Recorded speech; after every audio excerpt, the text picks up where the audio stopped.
సాధారణంగా సుబ్రహ్మణ్యేశ్వర స్వామి వారి యొక్క చిత్తరువుని ఎవరైనా ఇలా చూశారనుకోండి, ఆయన మూర్తిని ముద్దులు మూట కట్టేస్తున్నాడండి అంటారు.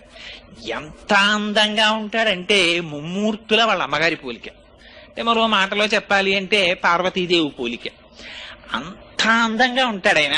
మహానుభావుడు ఆ విభూతి రేఖలు పెట్టుకుని, ఆ కుంకుమ పెట్టుకుని, ఆ చేతిలో శక్తి శూలాన్ని పట్టుకుని నిలబడితే ఆ వల్లీ దేవసేన సహిత సుబ్రహ్మణ్యేశ్వర స్వామి వారి దర్శనము చేసినంత మాత్రం చేత మనస్సు లయమైపోతుంది. అయితే అనేకమైనటువంటి దేవతాంశములు జన్మించాయి, కానీ వీటికి లేనటువంటి చిత్రం అంతా సుబ్రహ్మణ్యేశ్వర స్వామి వారి అవతారం దగ్గర వచ్చింది.